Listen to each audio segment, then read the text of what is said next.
Dice la palabra del Señor, primera de Juan capítulo 5 versículo 6. Este es Jesucristo que vino mediante agua y sangre, no mediante agua solamente, sino mediante agua y sangre. Y el Espíritu es el que da testimonio, porque el Espíritu es la verdad. Meditamos la semana pasada en este versículo hablando del agua y de la sangre, hablando de la obra redentora de Cristo. Es de lo que está hablando este pasaje. Todo versículo, toda escritura que uno lee en la palabra tiene que analizar el contexto de ella. Es decir, el contexto significa qué dice antes, qué dice después, por qué está diciendo lo que está diciendo esa escritura, para no sacar una escritura fuera de su contexto y darle una mala aplicación. Entonces, primeramente el versículo 6 está hablando de la obra redentora de Cristo Jesús. Vino mediante agua y sangre, es decir, comenzó el ministerio a través de las aguas del bautismo. Cristo hizo su entrada pública, comenzó a hacer maravillas, milagros, proezas después de que fue bautizado. Primero pasa por las aguas del bautismo, va al desierto, está ahí siendo tentado por 40 días y 40 noches, y entonces regresa haciendo milagros, proezas y maravillas. Ahí comienza su ministerio. Ahí se da testimonio de la entrada del Señor Jesús a las aguas del bautismo. Entra como si fuese un pecador, no porque haya cometido pecado, sino porque ya está representándonos, tomando nuestro lugar ya de una manera especial.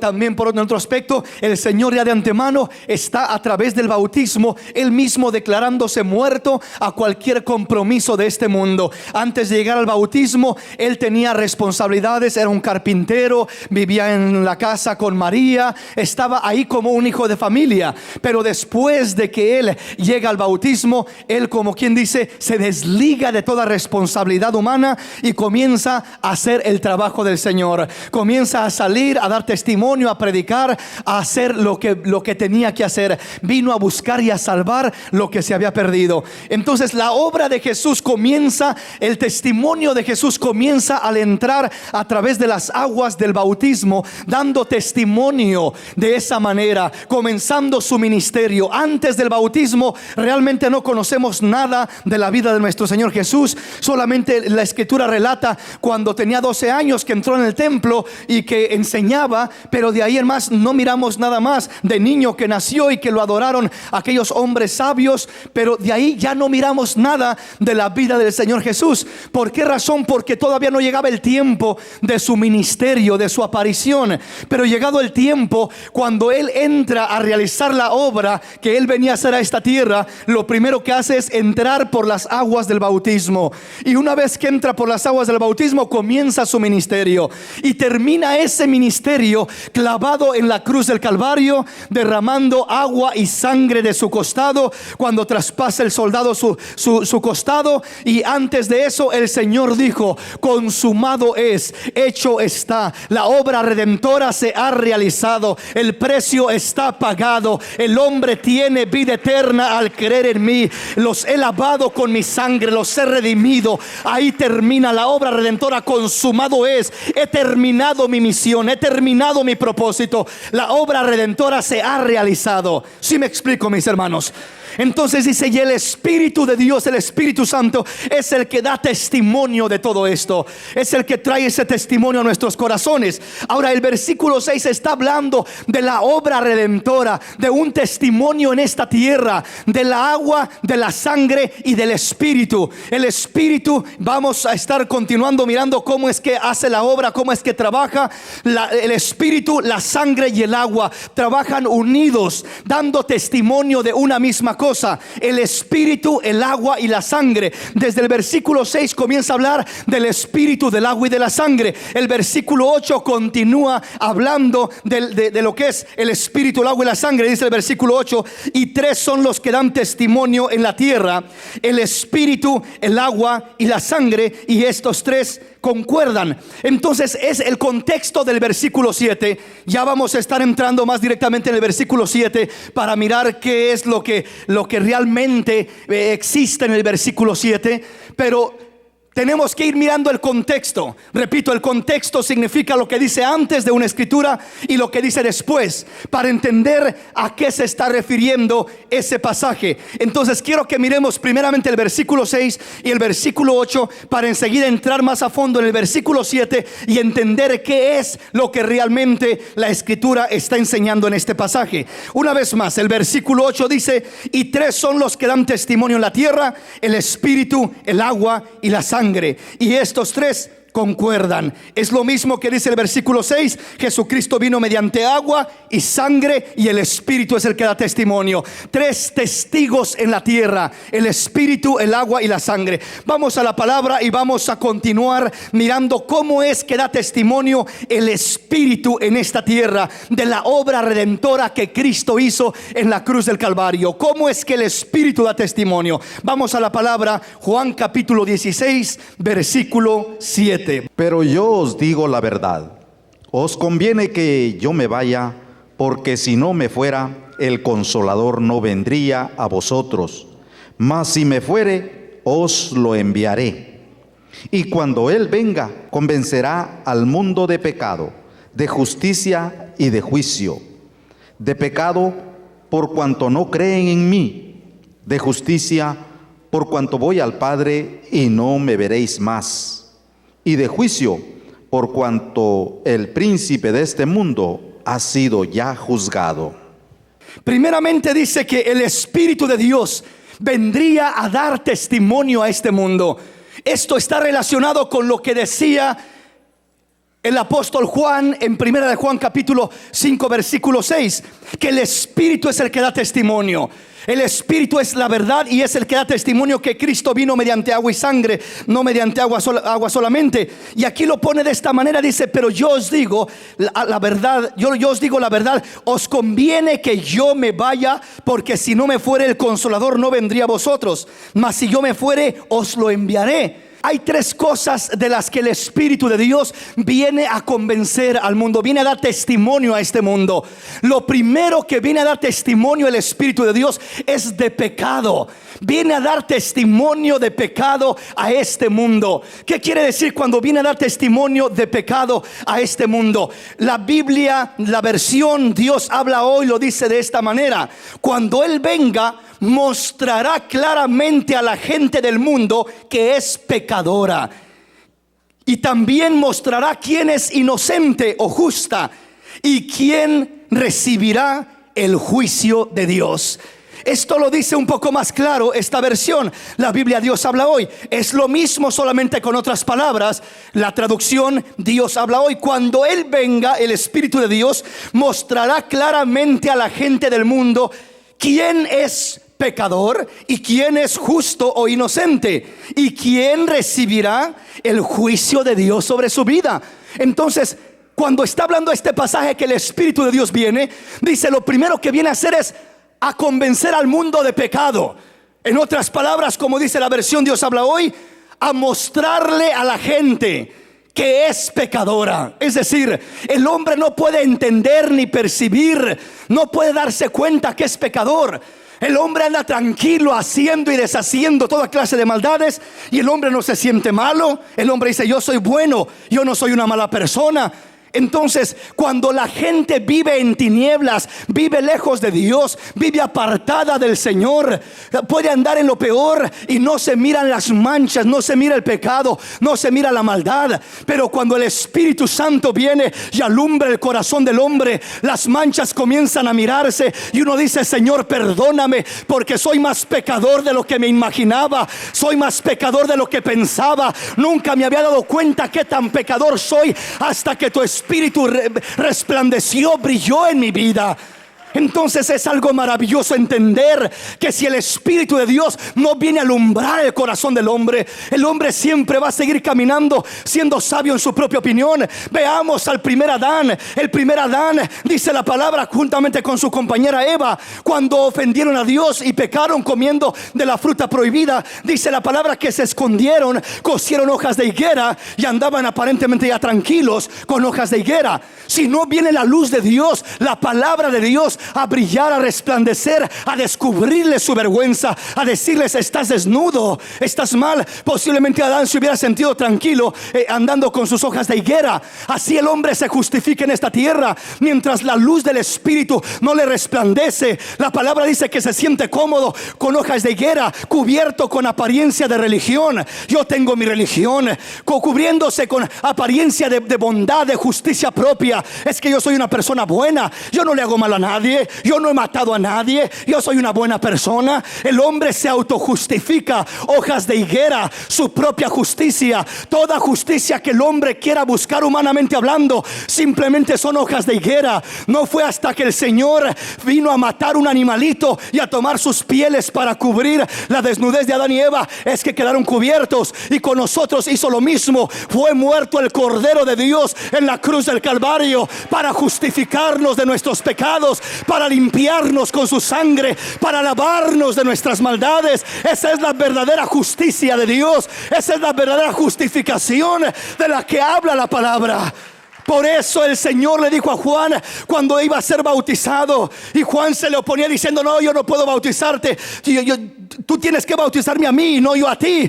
Dice: deja ahora, porque así conviene que cumplamos toda justicia. No mire las cosas humanamente. Yo voy a morir, yo voy a justificarlos con mi sangre. Entonces, repito, el hombre no puede ser justo, el hombre no puede ser limpio, el hombre no puede parecer ante Dios recto hasta que sea lavado con la preciosa sangre del Cordero de Dios. Antes de eso, los méritos no sirven para nada. La justicia humana de nada sirve, la religión de nada sirve, las apariencias de nada sirven, todo lo que el hombre tenga de nada sirve.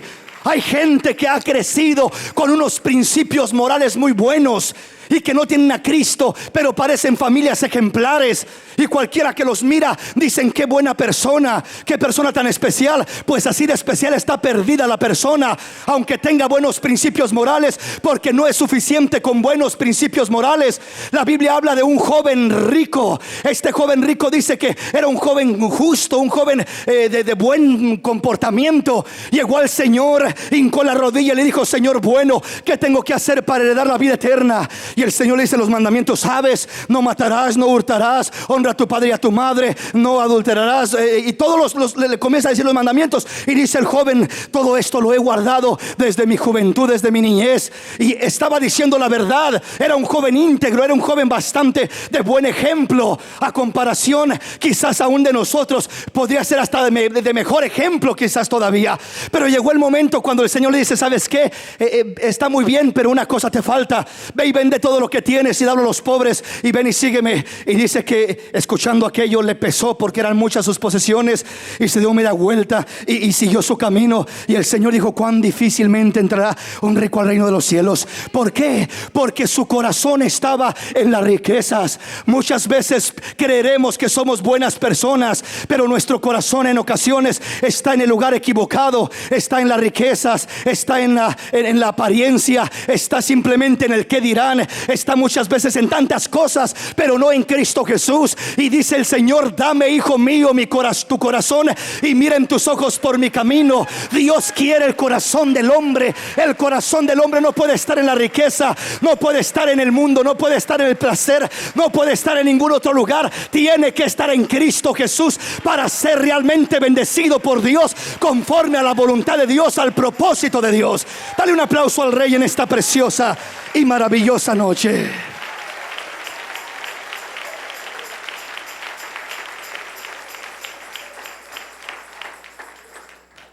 Me explico, hermanos. Entonces dice: y cuando Él venga, el Espíritu de Dios convencerá al mundo de pecado. ¿Qué es lo que hace el Espíritu? Alumbra el corazón del hombre, y el hombre se siente pecador. ¿Cuántos de nosotros no nos autojustificábamos antes de conocer a Cristo? Yo estoy bien, yo así estoy bien, yo no necesito. Y cada uno de nuestra manera, uno de una forma, otro de otra, nos autojustificábamos. La realidad es que estábamos muertos en nuestros delitos y pecados. Entonces, cuando viene la luz del Espíritu de Dios y alumbra nuestros corazones, nos descubre, nos sentimos desnudos, Como Adán, cuando llega la voz de Dios, que es la luz de Dios. Lámpara es a mis pies tu palabra, dijo el salmista, y lumbrera mi camino. Cuando viene la luz del Señor, la voz del Señor, la palabra del Señor, de repente Adán está escondido, se esconde entre los árboles. Y Dios dice: Adán, Adán, ¿dónde estás? Ni siquiera va a enjuiciarlo. Está preguntando porque Dios hace la invitación, no forza a nadie. Si el hombre no quiere salir, si el hombre no quiere dar la cara, Dios no lo forza a que la dé. Dios simplemente pasaba y se hacía como que no sabía dónde estaba Adán. Adán, Adán, ¿dónde estás? Queriendo que Adán tomara la iniciativa de decir: aquí estoy, Señor. Hasta que Adán responde y dice: Señor, aquí estoy. ¿Dónde estás, Adán? Estoy escondido, Señor. ¿Y por qué estás escondido, Adán? ¿Acaso porque estoy desnudo, Señor? ¿Y cómo sabes que estás desnudo? ¿Acaso comiste del árbol que te dije que no comieras? Señor, perdóname, pero la mujer le echó la culpa a la mujer. Pero ¿cuándo es cuando se dio cuenta que estaba desnudo? Viene la voz del Señor a confrontar su situación, su desnudez, y a decirle: tus hojas de higuera no sirven, tus hojas de higuera no te van a cubrir, tus hojas de higuera no son suficientes. Necesitas la sangre. La sangre te va a limpiar, la sangre te va a cubrir, la sangre te va a ayudar. La sangre ya era el símbolo, ya era la sombra de la sangre que vendría a derramarse, de la sangre preciosa, aleluya, la sangre maravillosa del Cordero de Dios. Entonces, cuando el Espíritu de Dios le muestra al hombre su pecado, es para llevarlo a la sangre. No es para condenarlo, no es para decirle: te vas a ir al infierno, pecador. No, es para decirle: mira, estás en una condición caída, estás desnudo, estás depravante, estás mal, necesitas ser cubierto. ¿Quieres ser cubierto? Sí, Señor, quiero ser cubierto, quiero. Pues corre a la sangre te está esperando. Corre a Cristo, el sacrificio del Cordero te está esperando. El sacrificio del Cordero espera al pecador, espera al hombre, espera a la mujer. Si tan solo le abre el corazón, si tan solo corre a Él, dijo el Señor: el que a mí viene, yo no lo echo fuera, aleluya. El que a mí viene, yo no lo echo fuera. ¿Sí me explico? Entonces, el Espíritu da testimonio de pecado.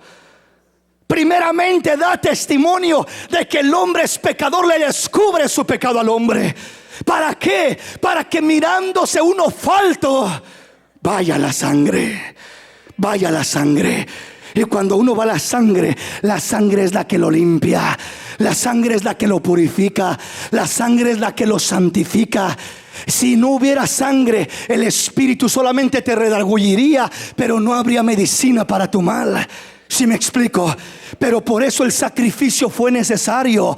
Porque por allá en Génesis capítulo 6 versículo 3, Dios dice: no contenderá mi espíritu con el hombre para siempre, porque ciertamente él es carne y está inclinado continuamente al mal. Me estoy cansando, dice Dios, porque por más que mi espíritu les quiere enseñar el camino, les quiere acomodar su vida, dice, como que el hombre sigue queriendo irse a lo malo, sigue queriendo caminar hacia lo malo, y no contenderá mi espíritu para siempre con el hombre. Pero ahora que estamos en Cristo, cuando Cristo vino a morir en la cruz del Calvario, ya no es nada más el Espíritu mostrándole el pecado. Ahora le da una solución, le da una alternativa. Le dice: mira, ¿sabes qué? Hay pecado en tu vida, sí es cierto. Yo no puedo cambiar, yo no sé qué hacer. He tratado y no puedo, me he propuesto y no he logrado, no sé qué hacer, me siento defraudado. ¿Sabes qué? Tienes razón, no puedes y nunca vas a poder. El hombre nunca ha podido cambiar. ¿Qué hago pues? Ve que te cambie la sangre. La sangre no va a decir que cambies tú, la sangre te va a cambiar a ti. La sangre va a cambiar tu vida, la sangre va a cambiar tu forma de pensar, la sangre va a cambiar tu forma de sentir, la sangre va a cambiar tu forma de percibir las cosas. La sangre va a hacer lo que nadie más puede hacer. La sangre, aleluya. Por eso el tiempo antiguo, la ley decía que por lo que el hombre hiciera viviría. Por tus justicias, por tus obras tenías que cumplir la ley. Nadie podía cumplirla. Pero Cristo, la gracia, no viene a decir por lo que hagas vivirás, sino Él viene a decir: por lo que yo hice vivirás. Yo hice para que tengas vida. Yo hice los méritos para que recibas vida eterna. Mis méritos te dan entrada a la gloria de Dios, aleluya. Dale un aplauso al Rey en esta mañana.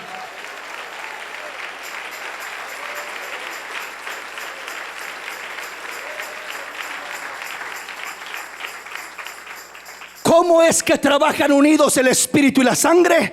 El espíritu dando testimonio a nuestros corazones de que somos pecadores, alumbrando el corazón del hombre, haciéndole sentir que está mal, redarguyéndole de pecado.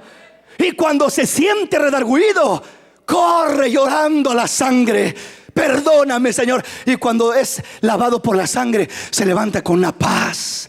Su conciencia ya no le acusa, porque dice la palabra que la sangre de los animales, de las becerras, de los corderos en el tiempo antiguo no limpiaban la conciencia, pero la sangre de Cristo limpia conciencia, alma y todo tu ser. Te lo deja transparente, te deja con paz, te deja sintiendo como que eres una nueva criatura. No importa lo que eras, no importa lo que hiciste, no importa tu pasado, lo que importa es tu presente en Cristo Jesús. He aquí que el que está en Cristo, nueva criatura es. Las cosas viejas pasaron y todas son hechas nuevas. Aleluya. Ese es el poder de la sangre. Entonces, la sangre sin el espíritu no hace un efecto en la vida del hombre. ¿Por qué? Porque la sangre ahí está para todo el mundo, y el mundo entero lo sabe. Saben que Cristo murió, saben que derramó su sangre por el pecador, pero nadie corre a la sangre. El religioso no corre a la sangre, el intelectual no corre a la sangre, el que tiene buenas obras o se siente bueno y una propia justicia no corre a la sangre. Y el malo tampoco corre a la sangre. El bueno no corre porque se cree muy bueno, y el malo no corre porque se cree muy malo. No, a mí Dios no me acepta porque yo soy muy malo. Yo he hecho tantas maldades que a mí Dios no me puede perdonar. Ese es el concepto del malo, del que se ha perdido. Yo estoy demasiado mal, yo son barbaridades las que he hecho. Entonces el diablo a uno lo controla de una manera y al otro de la otra. Al bueno porque se cree muy bueno, y al malo porque se cree muy malo. Pero la bondad del Señor es tan grande para el bueno y para el malo, que a ambos les dice: yo tengo solución para tu vida. Si eres demasiado malo, no te preocupes, calificas. Si te crees demasiado bueno, también calificas. Tanto el bueno como el malo necesitamos la gracia de Dios, necesitamos la sangre del Cordero de Dios, y sin ella no podemos caminar, sin ella no podremos salir adelante. Necesitamos la sangre de Jesús, necesitamos la sangre del Cordero. Entonces el espíritu y la sangre trabajan unidos. Repito, si el espíritu no toca un corazón, la sangre es inefectiva, porque el hombre no corre a la sangre, no la reconoce, el hombre no la busca. Si me explico, es el espíritu el que lleva al hombre a la sangre. Por eso dijo Cristo: nadie puede venir a mí si el Padre que me envió no le enviare a mí. Entonces solamente cuando el Espíritu de Dios envía al hombre, redarguyéndole, convenciéndole de pecado, haciéndole sentir mal, entonces es que el hombre corre a la sangre. Y ahí es como trabajan unidas la sangre y el espíritu. El espíritu dando testimonio de pecado al corazón, y la sangre limpiando del pecado aquel corazón, aquella vida, aquella alma. Dele un aplauso al Señor en esta preciosa y hermosa mañana.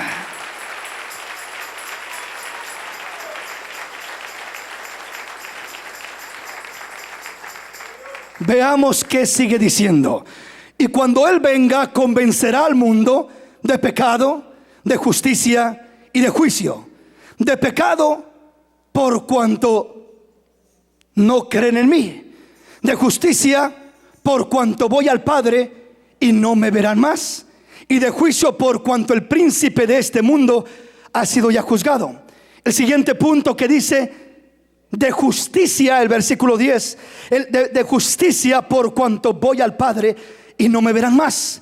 Otras traducciones lo dicen de esta manera: de mi justicia, porque el Padre ha establecido, porque el Padre la ha establecido, de modo que tengo el camino abierto para ir a Él, aunque no me vean más. Esta versión lo explica mejor. Hablando de la justicia, ¿a qué se refiere de la justicia? De mi justicia, dice, porque el Padre la ha establecido, de modo que tengan el camino abierto para ir a Él, aunque no le vean más. En otras palabras, no van a ver más al Padre, dice. Ya no le van a ver, ya no van a ver más, mejor dicho, no me van a ver más a mí, dijo el Señor. Voy al Padre y no me van a ver más. Es cierto, no lo iban a ver más, pero les dice: les dejo una justicia.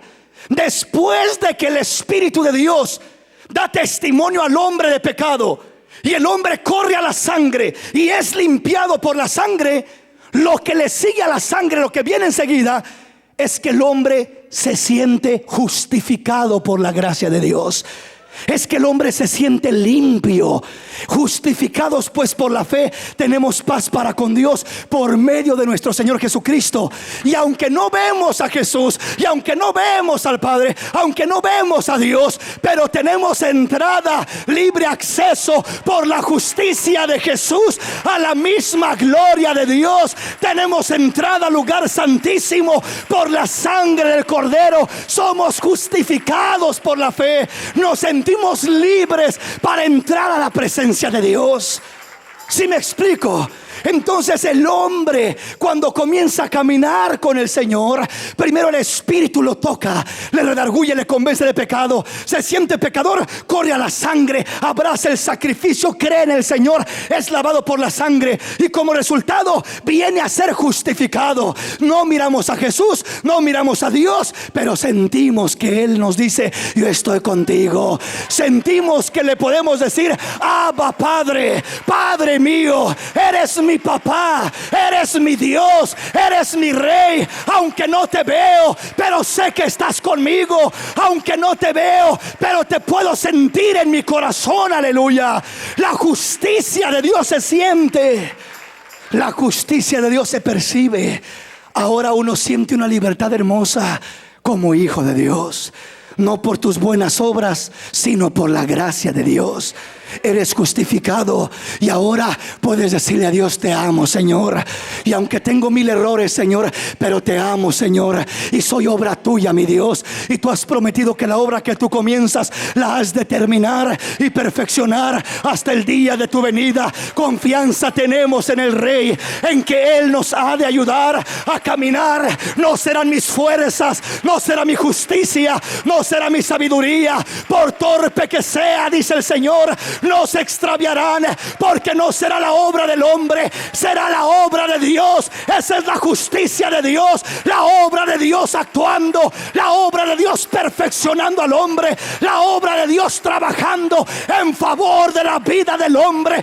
Es lo maravilloso de creer en el Señor Jesús, que ya no es tu obra, es la obra del Redentor, es la obra del Creador, es la obra del Señor, es la obra del Dios de los cielos. Dale ese aplauso al Rey. Dale ese aplauso al Rey, porque Él vive. Alábale con todo tu corazón.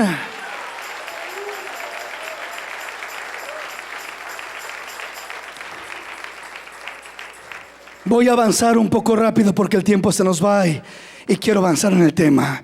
Entonces dice la palabra: de justicia, por cuanto yo voy al Padre y no me verán más. Y de juicio, por cuanto el príncipe de este mundo ha sido ya juzgado.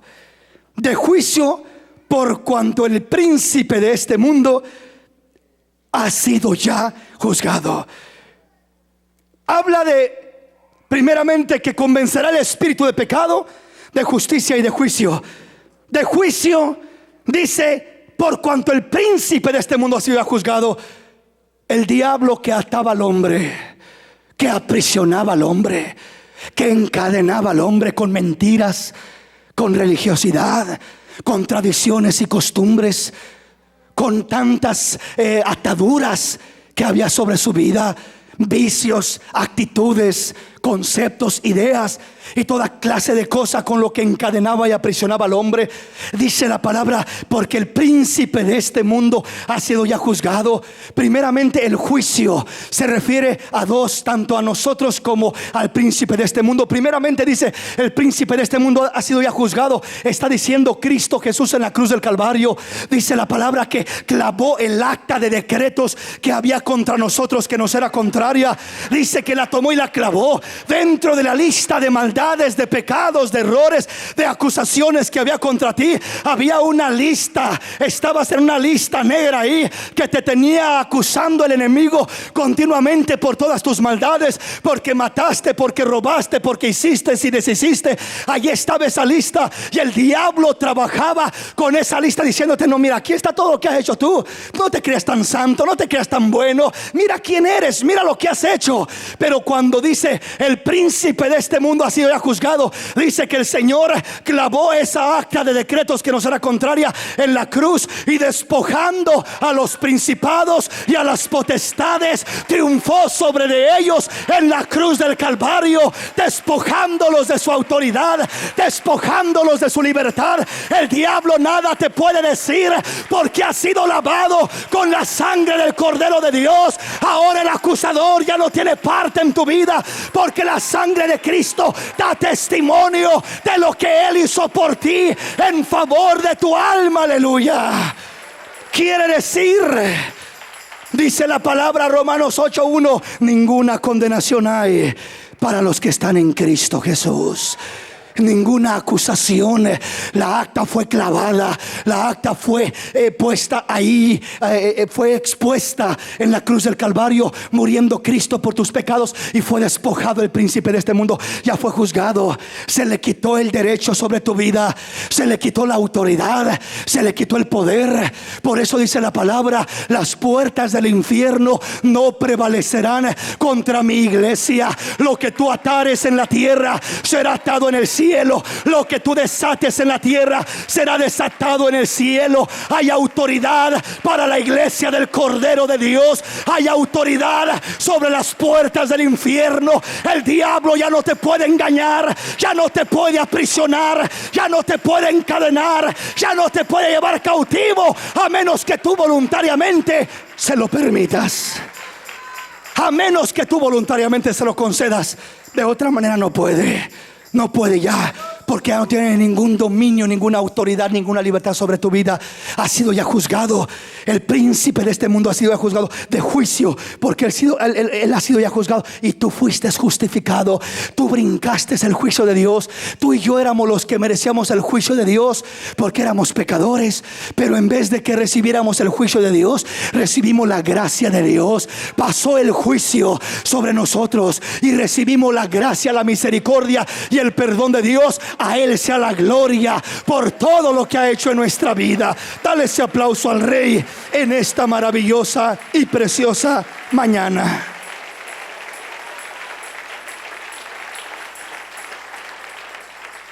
Vamos a la palabra. Seguimos hablando del ministerio del Espíritu. Juan capítulo 3, versículo 16 en adelante. Porque de tal manera amó Dios al mundo, que ha dado a su Hijo unigénito, para que todo aquel que en Él cree no se pierda, mas tenga vida eterna. Porque no envió Dios a su Hijo al mundo para condenar al mundo, sino para que el mundo sea salvo por Él. El que en Él cree no es condenado, pero el que no cree ya ha sido condenado, porque no ha creído en el nombre del unigénito Hijo de Dios. Y esta es la condenación, que la luz vino al mundo, y los hombres amaron más las tinieblas que la luz, porque sus obras eran malas. Oiga, aquí está interesante esto. No dice que el que no cree un día será condenado. No, el que no cree ya ha sido condenado. Vive en condenación. ¿Por qué? ¿Porque Dios te condenó? No, tus pecados te condenan. Desde que nacemos con pecado. Traemos el pecado en nuestra sangre, en nuestro ser, en nuestra alma. El pecado original, como se le llama. Viene ese pecado en nuestro ser. Y desde que nacemos, dijo el salmista, en pecado me concibió mi madre, en pecado me formé, en pecado fui creciendo. Entonces el pecado desde que uno es concebido, desde el vientre, ya está impregnado ahí, porque eso se va transmitiendo de generación en generación, desde el primer hombre Adán. Entonces el hombre, como nace pecador, ya nace condenado. Entonces no es tanto que Dios quisiera condenar condenar al mundo. El mundo ya estaba condenado. ¿Por qué? Por la rebeldía, por la desobediencia, por la transgresión del primer hombre, de Adán. Entonces por eso dice: el que no cree ya ha sido condenado. No es que va a ser condenado, es que ya está en condenación. Y cuando muere solamente pasa de una condenación a una condenación eterna. Así como el que ha creído en Cristo ya ha sido justificado, ya es salvo de esa condenación, y solamente pasa de vida a vida eterna. Esa es la gloriosa maravilla de nuestro Dios y la grande esperanza que tenemos en el Señor. Pasamos de vida a vida eterna.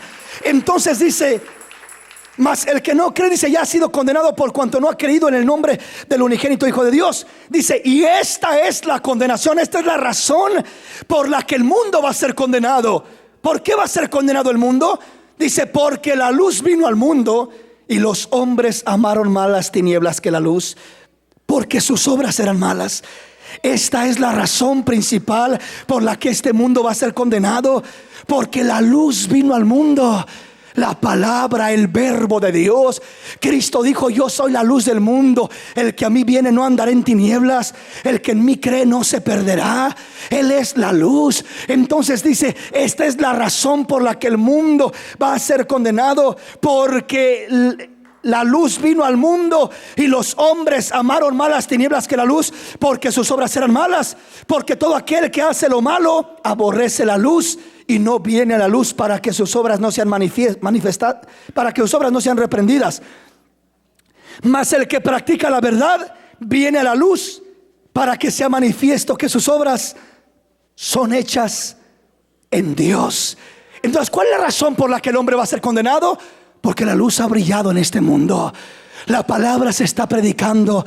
El Espíritu de Dios está trabajando, redarguyendo a los hombres, convenciendo a los hombres, a los del mundo que no conocen la palabra de una manera, y a nosotros que ya la conocemos de otra manera. Porque tanto los que no conocen como los que conocemos seguimos necesitando esa luz. Seguimos necesitando. ¿Por qué? Porque dice la palabra que muchas veces nosotros que ya conocemos la palabra nos hacemos justos en nuestra propia opinión. En veces nos justificamos a nosotros mismos. En veces aún dice: ¿quién podrá entender sus propios errores? Tenemos errores y decimos: yo estoy bien, yo estoy muy bien, y no miramos nuestros errores. ¿Cuándo es cuando logramos mirar los errores? Entre usted mejor tiene una relación con el Espíritu de Dios, entre más se mete en la presencia de Dios, usted, la luz de Dios va a brillar en su vida, y entre la luz de Dios brilla más fuerte. Sus manchas se miran más claras y se siente más falto, y le dice: Señor, perdóname, Señor, límpiame, Señor, cámbiame, Señor, purifícame, Señor, santifícame, Señor, perfeccióname, haz una obra en mi vida. Y de esa manera Dios va trabajando. Entre uno más comienza a alejarse de la intimidad con Dios, de la relación con Dios en espíritu. Uno comienza a decir: oh, yo estoy bien, yo me siento muy bien. ¿Para qué ir a la iglesia tanto? A ver, ¿para qué? ¿Para qué orar tanto?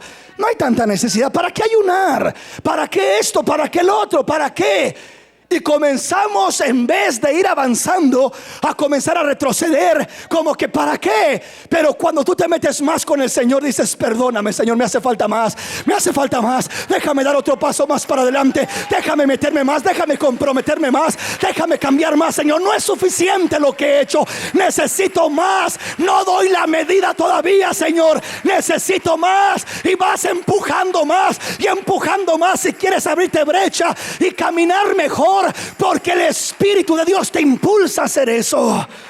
¿Sí me explico, hermanos?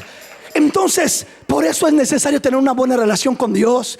Porque cuando tienes una buena relación con Dios, el Espíritu te mueve, te guía, te enseña, y nunca te dice que es suficiente. Pablo era el tremendo siervo de Dios y no se cruzó de brazos diciendo: yo ya la hice, busquen ustedes, yo ya para qué, yo ya alcancé. Él dice: yo mismo no pretendo haberlo alcanzado todo, ni ya ser perfecto. Y una cosa hago: me olvido de lo que queda atrás y prosigo empujando más y empujando más y empujando más. Tengo que alcanzar un poquito más, tengo que llegar más allá, tengo que cambiar mi vida más, tengo que mejorar mi carácter más, tengo que mejorar mi proceder más, tengo que cambiar áreas de mi vida. No he alcanzado la perfección, me falta todavía, me falta. ¿Sabes quién es el único que te enseña eso? El Espíritu. Cuando el hombre no tiene esa relación, dice: cambia tú, mujer, tú eres la del problema. Cambia tú, hombre, porque tú eres el que eres carnal y batallas, y por tu culpa estamos como estamos. Cuando uno no busca esa relación, uno culpa a medio mundo y encuentra más errores y faltas en los demás de lo que uno se imagina. Pero cuando hay esa relación, créeme que el Espíritu no te abre mucho los ojos a mirar los errores de los demás. Te dice: tú trabaja, tú cambia, tú obra, tú dame lugar, tú, y comienza a trabajar en ti. Y cuando tu vida cambia, afecta el cambio en los demás. Cuando tu vida cambia sin demandar un cambio en los demás, entonces comienzas a provocar un cambio en los que te rodean. La esposa te mira y dice: ¿cómo ha cambiado mi esposo? Pues si él ha cambiado, yo también tengo que cambiar, no me queda otra. Y ahí vaya voluntariamente a querer cambiar. ¿Por qué? Porque es Dios trabajando, es Dios haciendo la obra. Ese es el deseo de Dios para nuestra vida. Ese es el anhelo de Dios para nuestro corazón. Él es el que nos cambia. Él quiere trabajar en nosotros. Él dice: no te preocupes por el vecino, preocúpate por ti, por cambiar tú. Y yo me encargo de cambiar al vecino, de cambiar al esposo, de cambiar a la esposa, de cambiar a los hijos. Dales testimonio tú, y yo me encargo de hacer el resto. Dale un aplauso al Rey.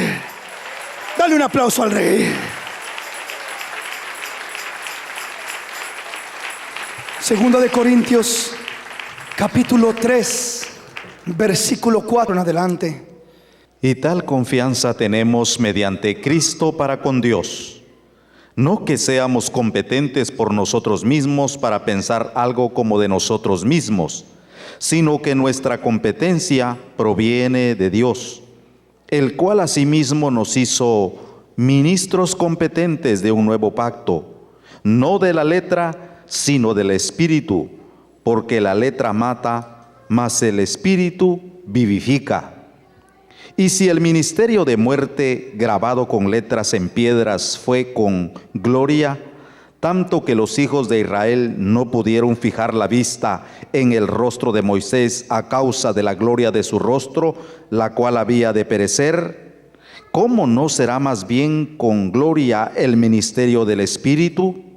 Porque si el ministerio de condenación fue con gloria, mucho más abundará en gloria el ministerio de justificación. Somos ministros de Dios, dice Pablo, pero no de la letra, porque la letra mata, mas el Espíritu vivifica.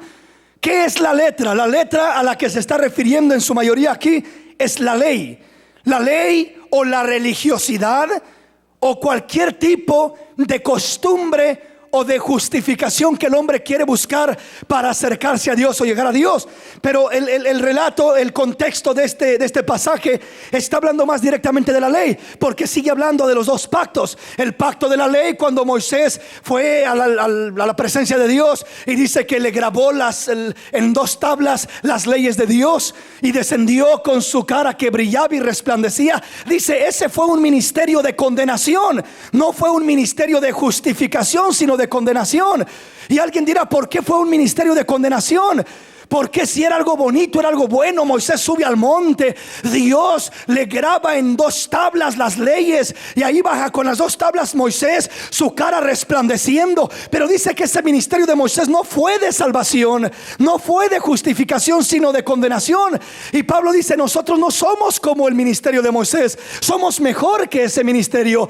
¿Por qué? Porque el ministerio de Moisés dice que grabó Dios las leyes en las tablas de piedra, ahí los mandamientos, y descendió. Pero realmente no estaba el Espíritu de Dios moviéndose en el corazón de la gente. Realmente cuando Moisés les daba las leyes, la ley sin el Espíritu de Dios es imposible obedecerse. Si yo le digo obedezca la ley y no tiene el Espíritu de Dios, no hay la capacidad en usted para poder obedecer esa ley. Por eso el pueblo recibió la ley, pero en vez de que la ley lo salvara, la ley ley lo condenó porque la ley es buena, pero el hombre es malo. Y la ley lo único que hacía era enseñarle sus faltas al hombre. La ley le decía: eres pecador, eres un ladrón, eres un adúltero, eres esto, eres lo otro. La ley le declaraba su pecado al hombre, porque la ley es buena y es santa. Entonces viene Moisés con la ley, y la ley viene declarando que el hombre es pecador, que el hombre es falto, que el hombre no da la medida, que el hombre queda corto de la gloria de Dios. Le va declarando, y cada uno de nosotros, conforme a la ley, no damos la medida.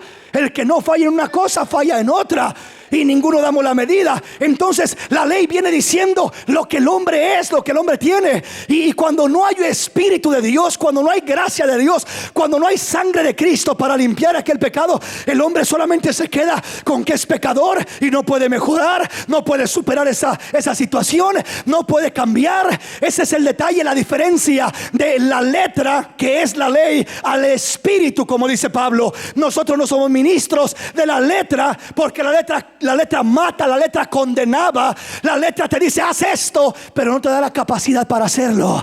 Pero el espíritu te dice igualmente: haz esto, con la diferencia de que el espíritu no solamente te dice hazlo, sino que te fortalece, te capacita, te equipa y te mueve para que tengas el poder para hacerlo. Y ya no eres tú, es Cristo en ti, es el Espíritu de Dios en tu vida, haciendo los cambios, haciendo las obras, logrando los propósitos. Es el Espíritu de Dios en tu vida.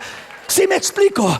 Entonces, cuando hablamos de letra y de espíritu, y cuando hablamos de ley, de espíritu, estamos hablando de que la ley solamente mataba, pero el espíritu vivifica. La letra mata, la ley mata, porque te declara el pecado que estás cometiendo, el error, la falta, la deficiencia, la necesidad. Te declara todo aquello, pero no te equipa para poder superar aquel problema. Mientras de que el Espíritu, que es el mismo Cristo, de acuerdo a lo que dice el versículo 17, porque el Señor es el Espíritu, y donde esté el Espíritu del Señor hay libertad. Entonces el Espíritu, que es el Señor, llega y te dice: no solamente haz esto, sino te dice: yo ya hice para que tú puedas cambiar, para que tú puedas tener victoria, y yo seré en ti. Dame, hijo mío, tu corazón, y miren tus ojos por mis caminos. Dame oportunidad y yo cambiaré tu vida. Yo no te digo cambia tu vida, yo te digo déjame cambiar tu vida, dice el Señor. El Señor no te dice cambia, Él te dice déjame cambiarte, déjame cambiarte. Señor, yo no puedo cambiar. Yo sé que no puedes cambiar, déjame cambiarte a mí. Yo te puedo cambiar. ¿Cómo? Ábreme tu corazón. Dame, hijo mío, tu corazón. Porque si confesares con tu boca que Jesús es el Señor, y creyeres con tu corazón que Dios le levantó de los muertos, serás salvo. Porque con el corazón se cree para justicia, y con la boca se confiesa para salvación. Dame oportunidad a mi hijo. Lo que tú no puedes, yo lo puedo. Lo que tú no logras, yo lo logro. Lo que tú no sabes, yo lo sé. Yo tengo el poder para cambiar tu vida, pero dame la oportunidad. Dame la oportunidad. Hermanos, con el Señor no tenemos excusa, porque el Señor no le podemos decir yo no puedo, yo soy muy débil, porque Él dice en tu debilidad se perfecciona mi poder. Porque Él dice no te digo que tú lo hagas, sino te digo déjame hacerlo en tu vida.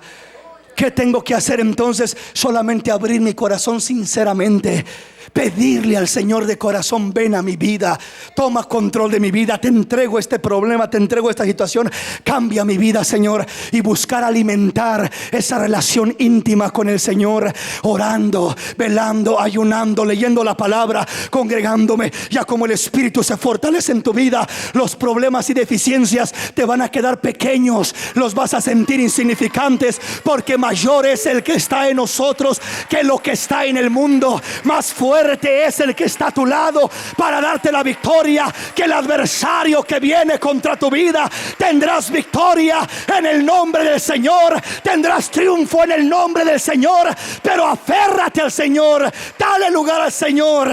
Busca que sea el Espíritu el que trabaje en tu vida.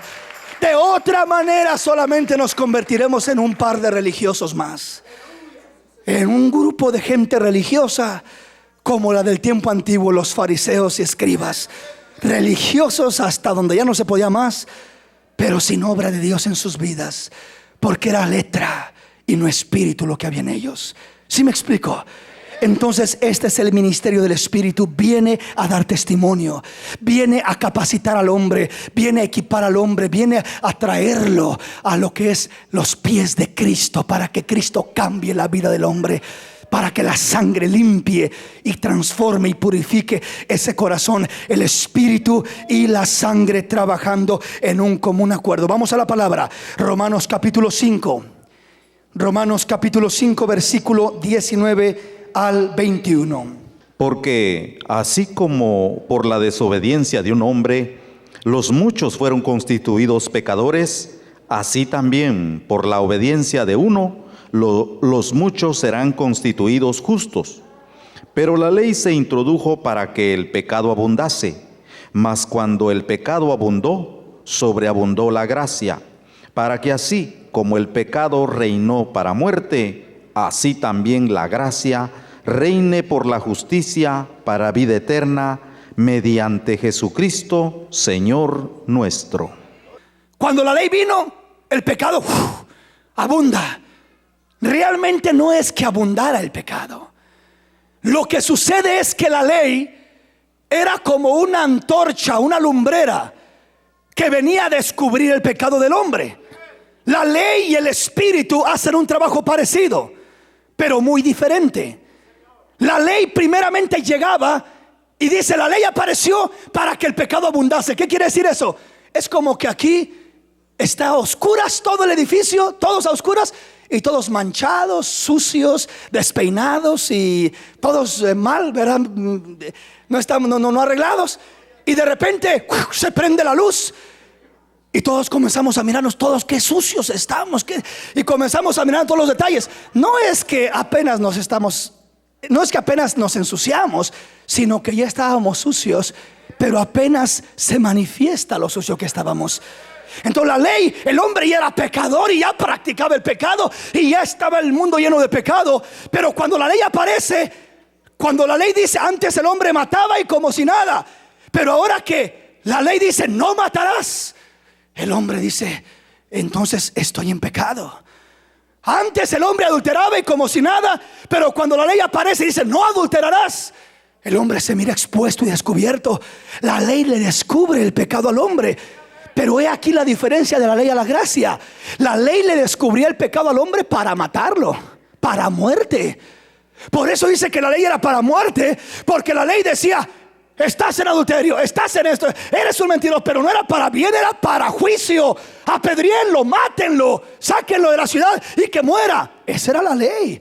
Quiere decir que cuando la ley descubría el pecado, que eso es lo que manifestaba. Por eso dice que cuando la ley aparece, el pecado abunda.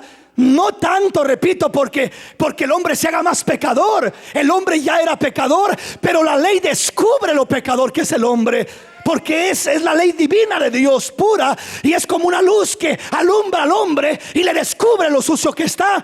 Lo malo es que la ley lo descubre para mal. Lo descubre para condenarlo, para destruirlo, para matarlo y raerlo, borrarlo de esta tierra. Eso es lo que pasaba en el tiempo antiguo. ¿Cuál es la diferencia entonces de la gracia? Que es el ministerio de Cristo, que es el Espíritu, la obra del Espíritu. El Señor es el Espíritu. La obra de la sangre, el Señor derramó su sangre. Y el bautismo en agua, que es el símbolo completo de muerte, sepultura y resurrección de la obra de Cristo Jesús. Entonces, ¿cuál es la diferencia de la gracia que es Cristo? La diferencia es que Cristo de la misma manera viene y alumbra el corazón del hombre, y también se manifiesta que el hombre es pecador. El Espíritu redarguye de pecado, convence de pecado. Lo bueno y lo bonito es que con el Señor no es para muerte. Le llevaron a la mujer adúltera al Señor y le dijeron, mira, ¿sabes qué? Acá traemos a esta mujer, la sorprendimos en el acto mismo de adulterio. La ley de Moisés dice que muera irremisiblemente. ¿Qué dices tú? Lo estaban tentando. Si él decía pues que muera, iban a decir, ¿dónde está el amor del que predicas entonces? Y si decía pues que viva, iban a decir, entonces quebras la ley de Moisés. Y dice que él no les contestó, se agachó y comenzó a escribir en tierra. Y como insistían en preguntarle, se levanta y les dice, el que esté sin pecado tire la primera piedra. Los descubrió. Y aquella mujer, cuando todos se fueron, soltaron las piedras y se fueron, todos se sintieron redargüidos por el Espíritu de Dios. Y cuando la mujer se quedó sola, le dice: mujer, ¿dónde están los que te acusan? Pues no sé, Señor, se han ido. Pues mujer, vete y no peques más. Mi gracia ha llegado a tu vida. Sé que eres pecadora, pero te quiero perdonar, te quiero limpiar, te quiero restaurar. La gracia de Dios no vino para condenar al hombre, sino para levantar al hombre, para salvar al hombre, para restaurar al hombre. El Espíritu de Dios le enseña al hombre su pecado, pero lo hermoso es que no se lo enseña para matarlo, sino para darle vida. Por eso dice: cuando el pecado abundó, dice, porque la ley se introdujo para que el pecado abundase. Mas cuando el pecado abundó y la ley decía: pecador, pecador, pecador, pecador, pecador, y convence al mundo entero de que el mundo entero es pecador.